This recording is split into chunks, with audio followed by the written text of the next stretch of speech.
This is my HO switching layout. It's always a work in progress. Somebody gave me these two components here.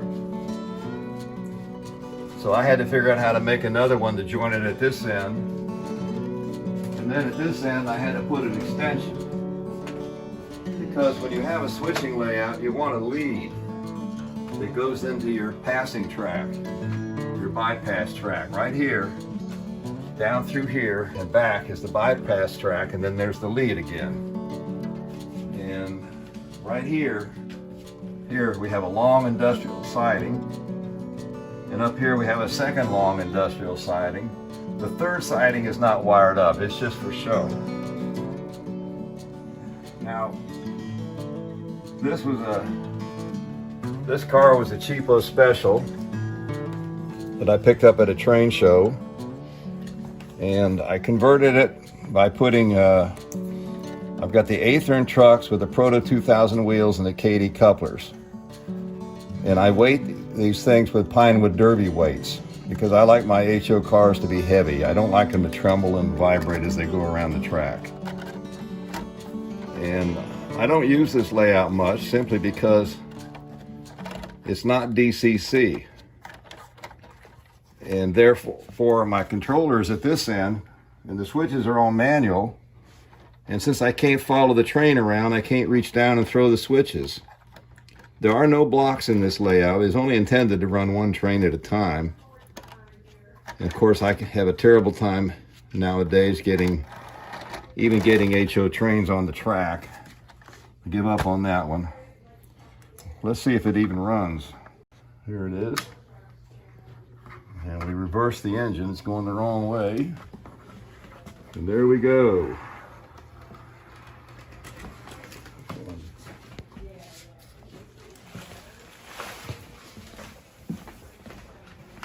And I'm suffering from dirty track at this point. Whoops, there's trees in the way. We must have had a hurricane blow the orange trees over. So we use the 5-fingered switcher to get them out of the way. Now on this layout, I installed the uncoupling magnets and they work pretty well. Watch. Trouble is I have to remember where the magnets are. Well, it worked the other day. It didn't want to work with these cars. Try another one, I guess. How about this? There it goes. That's how it's supposed to work. Incidentally, this is a wooden car that I made years ago and recently refurbished a bit. And I have two of those that I made. The other one was Minneapolis and St. Louis. It's around here somewhere. And I made it because I lived in St. Louis for a while. And that's where I bought it, and that's where I made it originally. There she goes.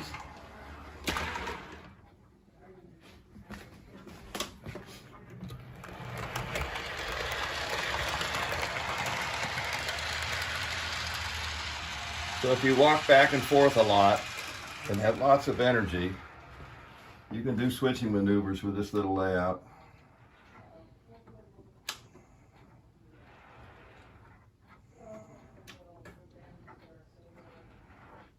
But like I said, I have switch stands, but I never bothered to put them on the switches.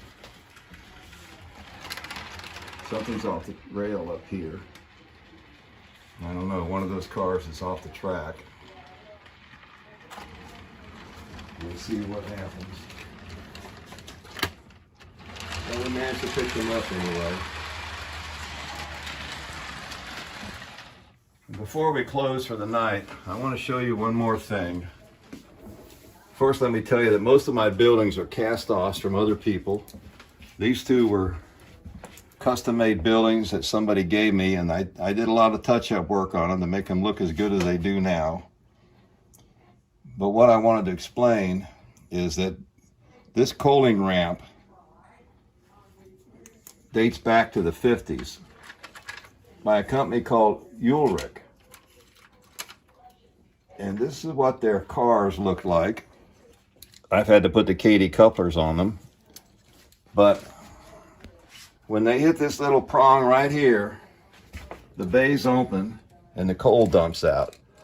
This one's missing the spring that closes it again. I have to address that. But I have 3 of these. And on this one, you can see I replaced the trucks with modern trucks. They had springs in them, and they were pretty high quality. There's one up there with the original trucks. And you see it sprung.